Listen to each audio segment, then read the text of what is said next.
Police have taken a number of truck drivers in for questioning for blocking the N3 near Van Reenen's pass yesterday. It stopped traffic in both directions for a number of hours. Drivers parked their vehicles on the road and removed their keys before leaving. Let's get an update now on the situation with reporter Lethiwe Mdluli. Lethiwe, yesterday it was quite a standstill there, but I see the truck drivers were taken in for questioning. Did they explain to you at least why they did what they did?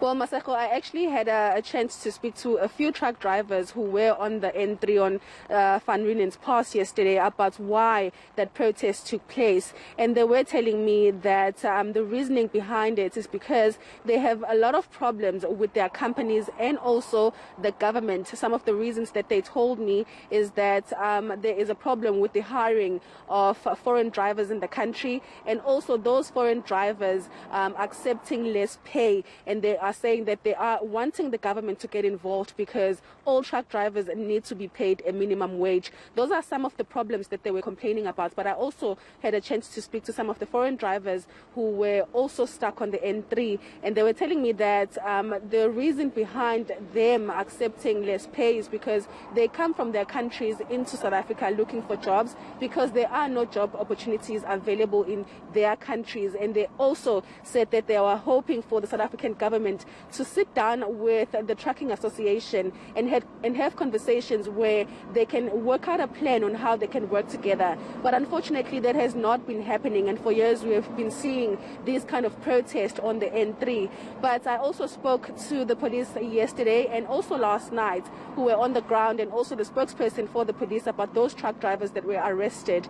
And the police spokesperson in the province, Jane Ika, was telling me that those truck drivers were found on the scene and they were taken in for questioning. For now, we don't know any developments on that matter, but we were on the scene when they were taken in, and there was quite a number of them. I think that it was more than 20 drivers that were taken in for questioning. Also, for now, what I can report on the N3 is that traffic is free-flowing. The N3 toll did release a statement this morning saying that the N3 is currently open. As you can see, we are between Van Reenen's Pass and also the Tugela Toll Plaza.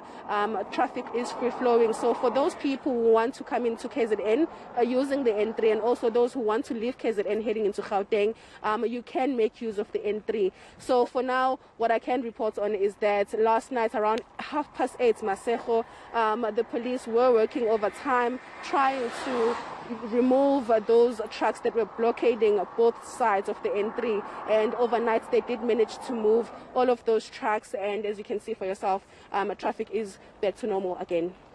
All right, Lethiwe, I heard you mention the N3 toll plaza sending out a statement about everything going back to normal. Did they mention anything else in the statement, maybe for instance, about the financial implications of having a highway such as the N3 blocked off?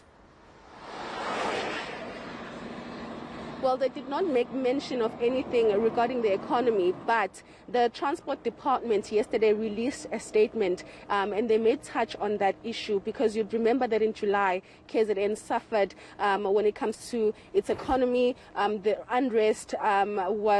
We took a hit basically as a province, and the Transport Department did make mention that the N3 being closed for the whole day will have a negative impact on the province's economy, because right now what they are trying to do as government is formulate a recovery plan for the economy of the province. But of course, the truck drivers who were also here were telling me that this will impact the economy of not only KZN, also Gauteng and other countries as well that they were traveling to, because for that day, the whole day where they were not able to move, they were not able to deliver those goods that were in those trucks. So the Transport Department did call for peace and calm amongst those truck drivers that had blocked the highway, and they did make mention that this is actually going to impact negatively on the economic recovery of KZN.